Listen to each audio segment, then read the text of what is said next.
morning, ladies and gentlemen, and welcome to the Real United States video blog.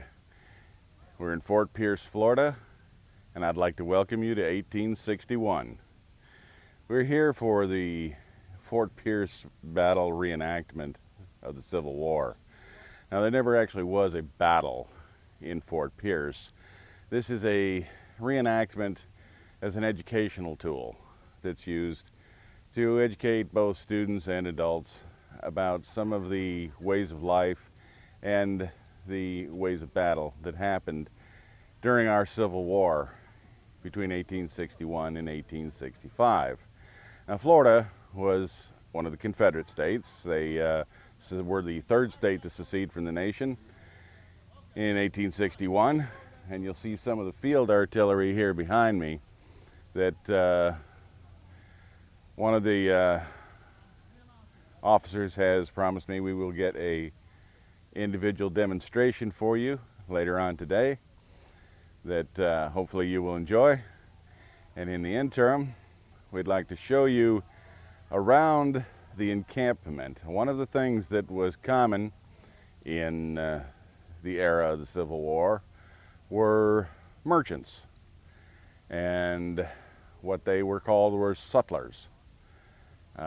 S-U-T-L-E-R-S, and they would follow along with armies and provide goods and services to, well, to both sides actually, but usually they would follow along with one side or the other and provide goods. They were, say, merchants. So we're going to take you down, we're going to show you the sutlers, and we're going to show you hopefully the Union encampment and the Confederate encampment. Here again are the small field artillery pieces, and we had discussed the difference between field artillery and naval artillery. And you'll notice the tampons to keep the barrels clean and free of debris.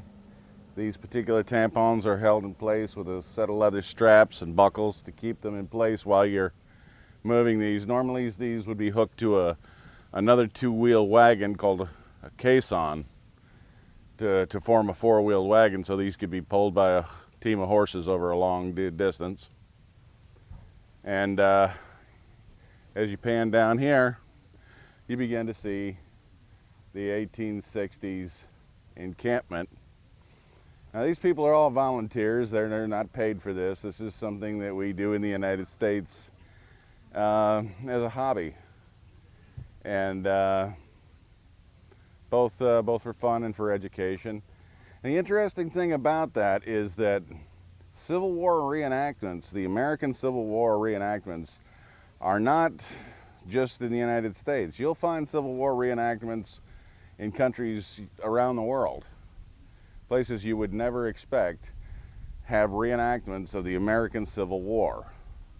Now, whether that's because it was a particularly colorful way of living, or whether it was because it was such a historically important event, it's hard to say, but these do happen actually around the world.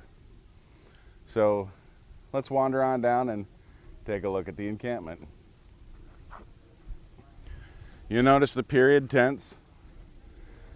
Everything they strive for accuracy in every detail.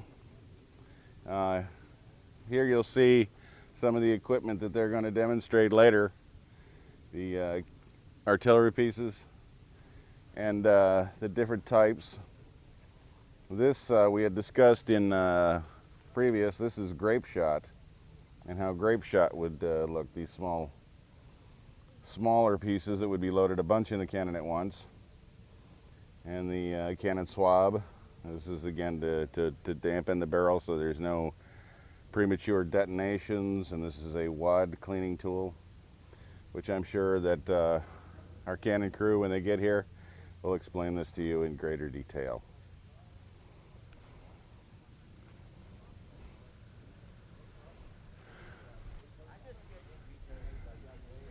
Now, many of the artifacts that are here are actually genuine historical artifacts from the era.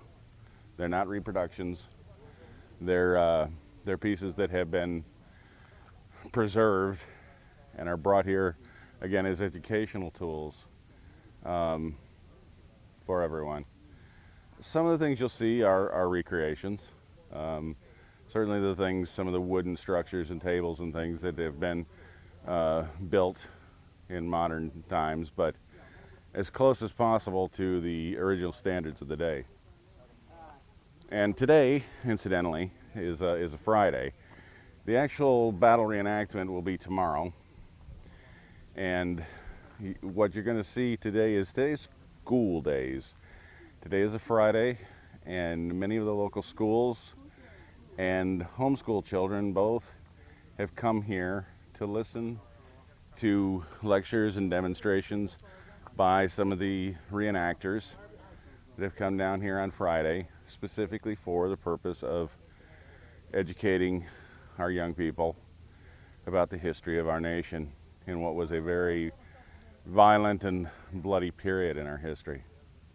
But, and that actually was a period fire, pistol fire that you just heard in the background. And you'll hear a lot of that, and you'll probably see Beverly jump from time to time when she gets an unexpected report like that. That was the report from a .50 caliber rifle. These are muzzle-loader rifles, black powder, about .50 caliber. This is an example of some of the period materials that we had talked about and that were our genuine artifacts. And you can see here is a very nice setup that they've gone to a great deal of trouble to make very, very accurate. And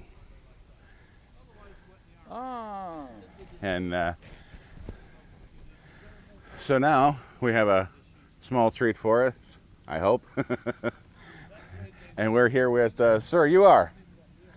7th Connecticut. I represent Mr. Taylor of 1861. He was a sergeant. He was the quartermaster sergeant for the regiment.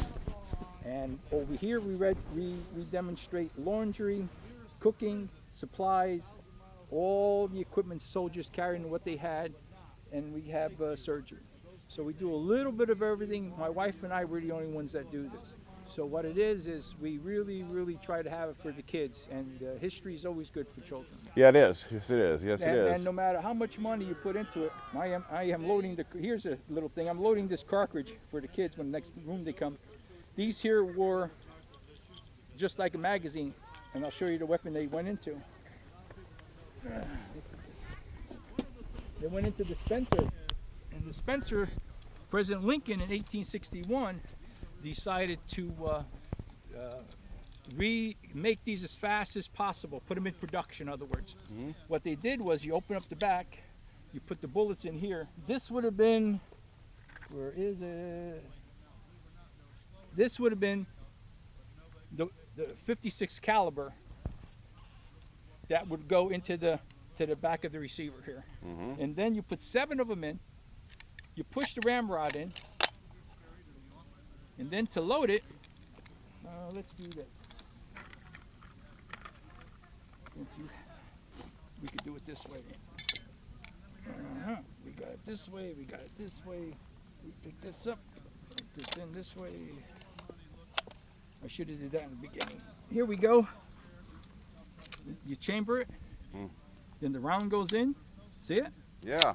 Then you have to cock it back though to fire. Right. It's a single action. When they say ready, you go like this. Right. When they say aim, you go like this. Then they say fire. Right.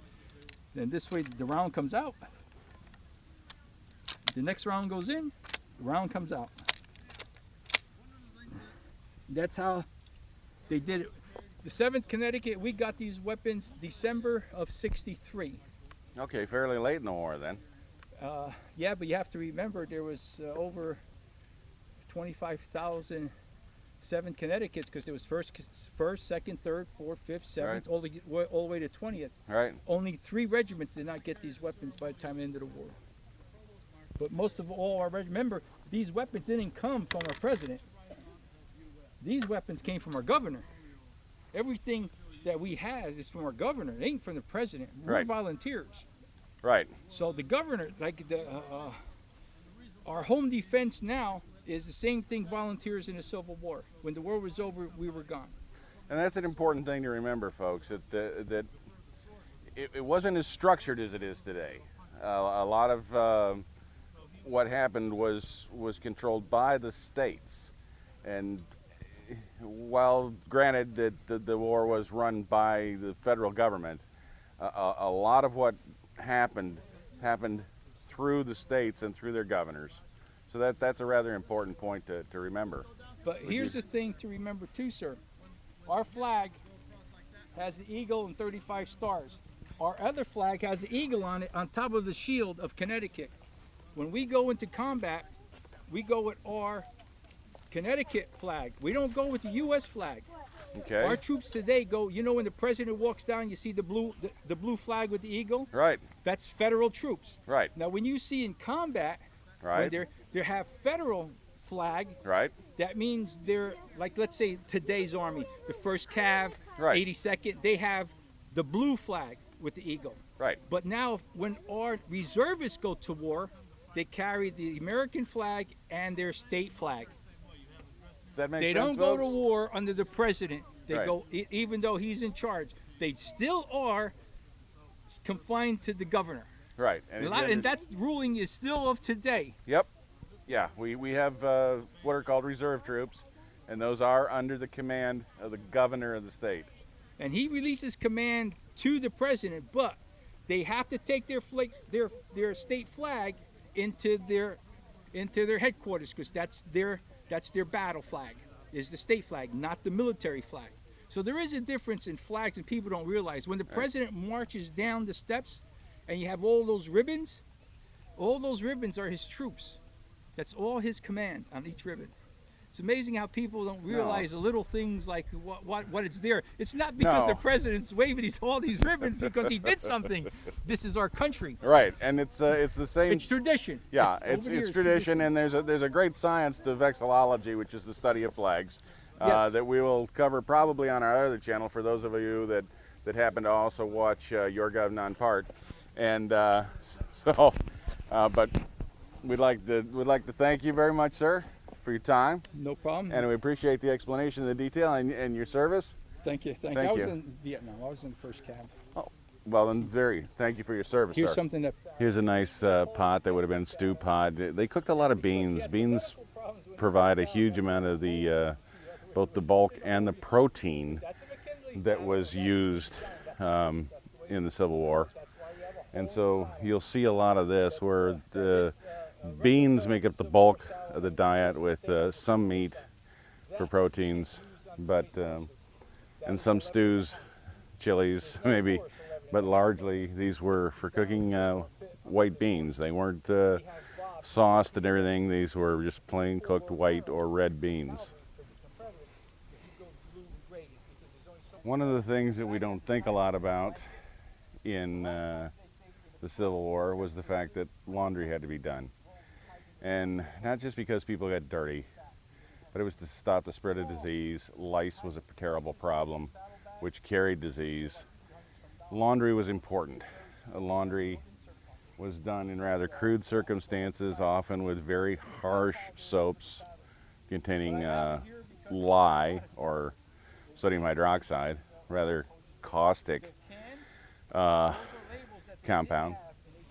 Boiled would be often put in a large tub, hung over a fire, and boiled and stirred to kill any little mites or lice. Normally there would be a crew of about 5 to 7 to run one gun, and it would take about 24 people to run one gun. There would be 6 guns in a battery, so you can see the numbers of men it took to fire a weapon.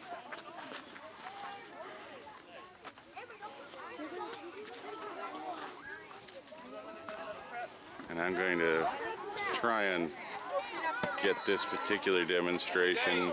For reenactment, we just use about 3.5 or 4 ounces of black powder. We use it in a foil, so there's no projectile that's going to come out of the end, but it's still very, very dangerous to work with black powder, and there's still heat and fire that does come out. And there's about a 6-foot flame that comes up out of the tube. You don't see it during the daylight, but it is very dangerous, so we still have to be very safe and very careful, even as reenactors. People can get hurt.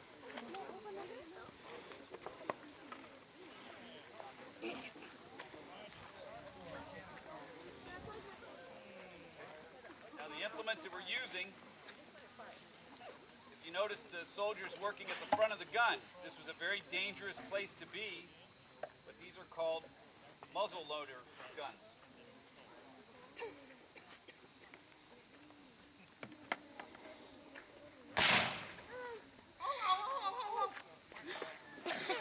Now to fire this, we're going to use something. This is how they fired in the 1800s. It's called a friction primer, and all of the tools that we use around the gun are made out of brass because it will not spark, because we had to be very, very careful working with loose powder. So we're going to puncture the charge through a little hole in the back of the gun called the vent. We're going to put this little primer, we're going to pull it like a hand grenade, and this is hopefully going to set off the charge for us.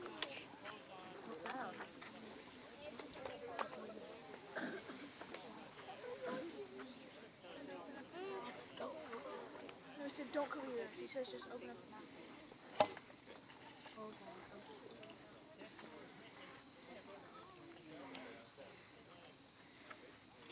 Okay, I'll open the mouth.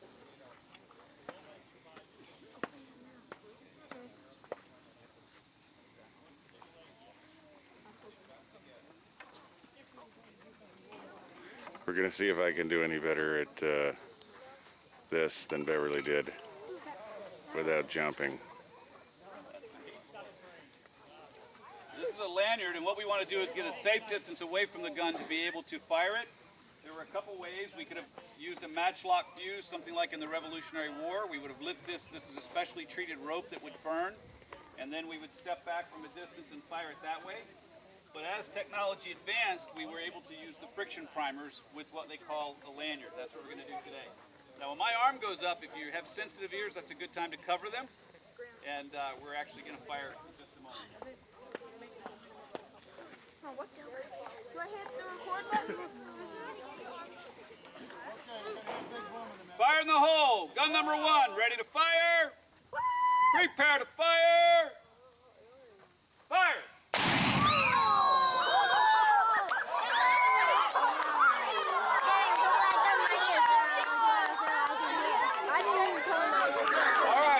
Pleasure to make a noise for you. Enjoy the rest of your day.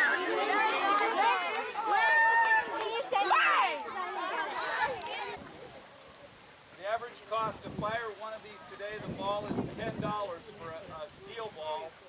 It costs roughly about $15 to fire one round today. So it's still very expensive to fire the artillery back then. Okay. Advance around, Sergeant. What he's going to do is he's putting the round in the front of the gun. Our private is going to take the ramrod like this, go down the front, seat it in the back of the gun, and prepare it for the primer. Out of it.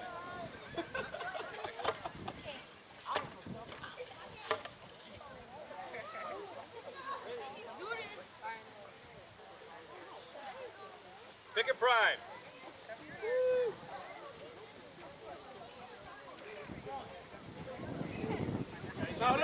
He's using a brass pick, kind of like an ice pick, to go down to that vent. You puncture the foil. And now instead of the lid stock, we're going to use a lanyard, which is a longer rope, keeping the soldier at a safer distance from the cannon when he fires it. Fire in the hole! Gun number 1, prepare to fire! Fire!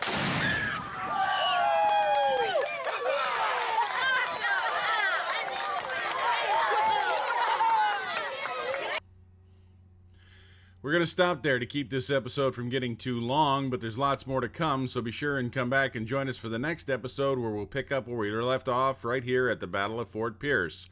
We'd like to thank you for watching this episode of the Real United States video blog. We hope you'll pick subscribe and join us above.